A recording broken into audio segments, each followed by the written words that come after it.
Rob Christian. I'm the president of Taylor South Brownstown Little League. The numbers, I believe, are a little skewed. There's 108 residents, Taylor residents, that play in the league. There is 343 total players currently. Those numbers were light on the Taylor side due to the fact that we got approval so late.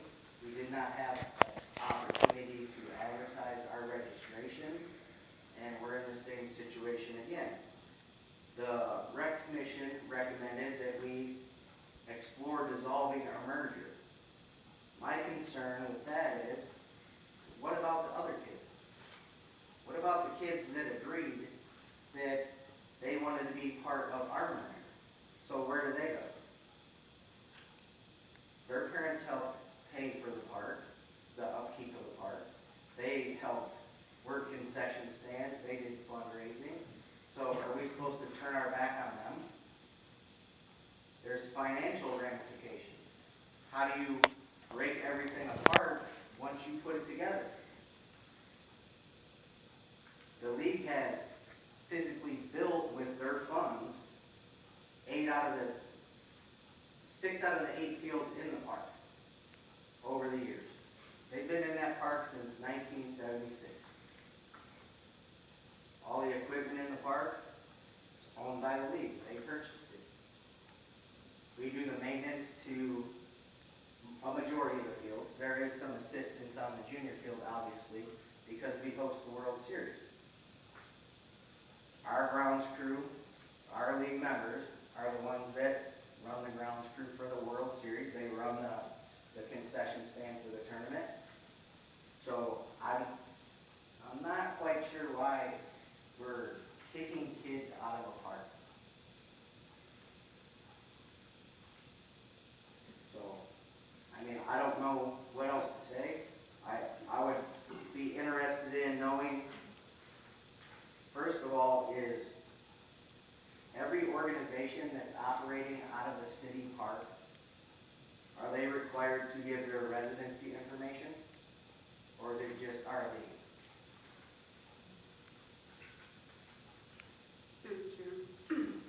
One, we're talking about Little League right now in Taylor North. We've received their statistics as well, which they were about 70% Taylor residents, 30% non, because I think many of you know that Little League boundaries are set by Little League, so those do extend sometimes outside the city border. That's determined by Little League.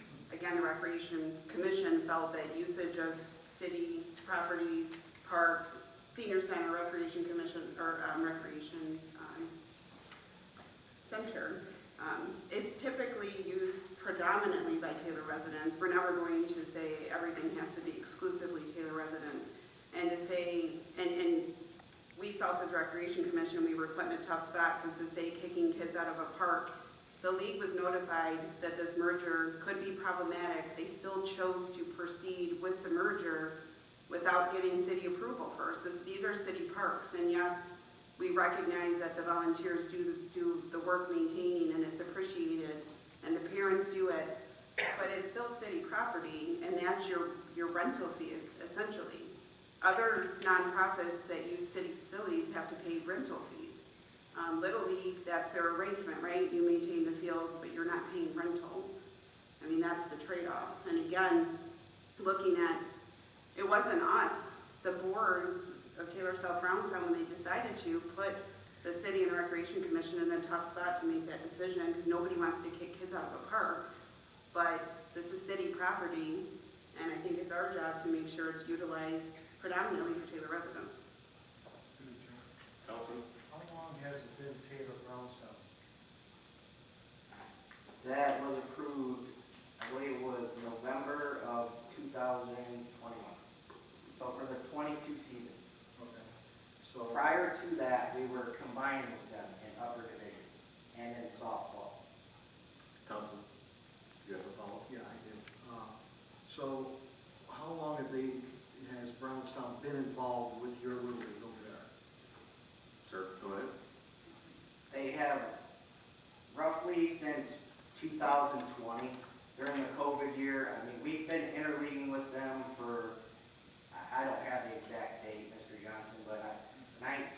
money.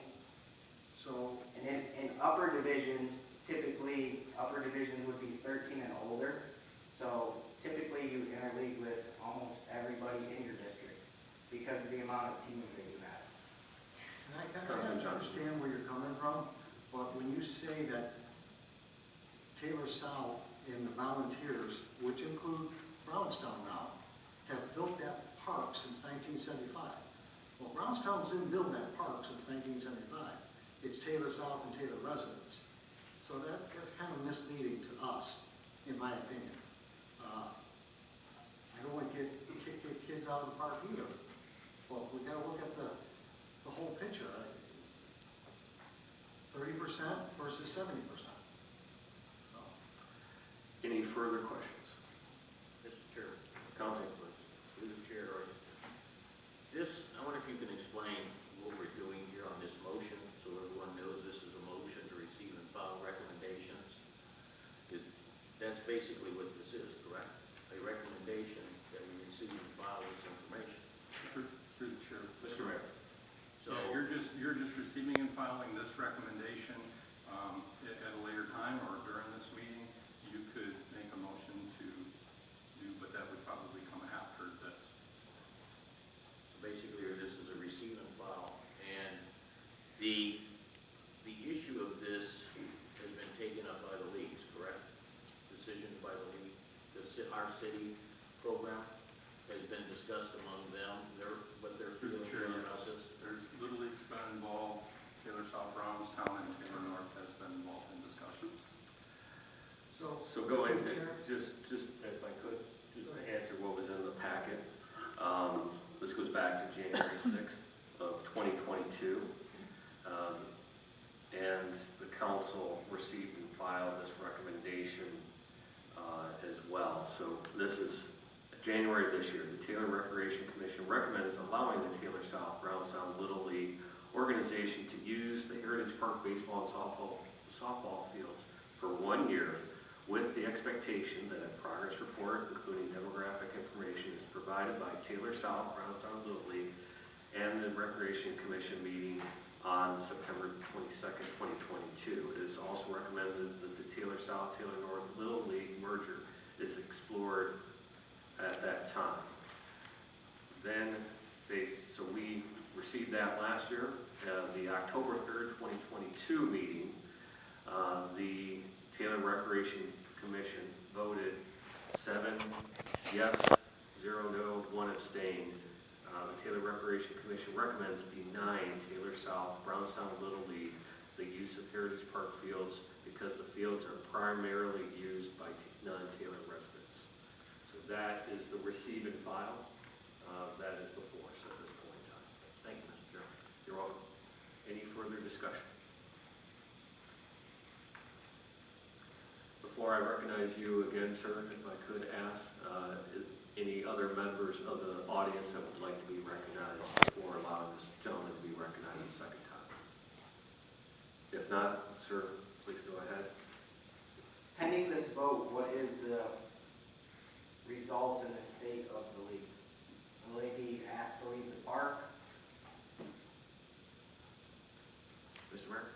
Through the chair, probably a motion will be brought forward to city council after we receive and file, and then we'll go, but basically, I can tell you this right now, that there will probably be a motion brought to remove, on the recommendations of the rec commission. And what would the plan of the park be? What would the plan of the park be? At this time, we at Taylor North would assume the responsibilities of that park.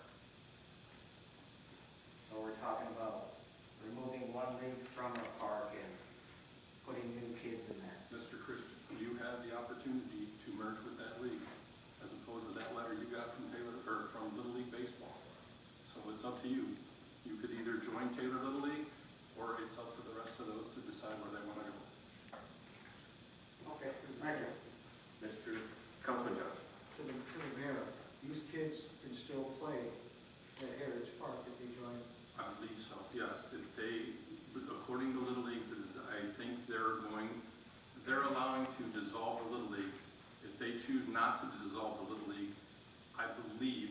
not positive on this, this is a Little League thing, that they would have to put in for a waiver to play at Taylor.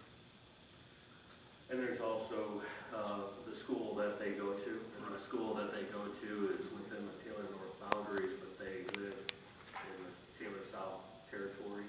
Or if they started out in Taylor North and then moved to Taylor South, they can petition to play in Taylor North. So there's a number of different waivers, and the leagues go through that extensively, of course, not only for the regular season, but certainly for playoffs. All of that is fly spec. My concern is that kids would play. And that's, Through the chair, I do not think Little League will prohibit that. That's a guess. all right. Any other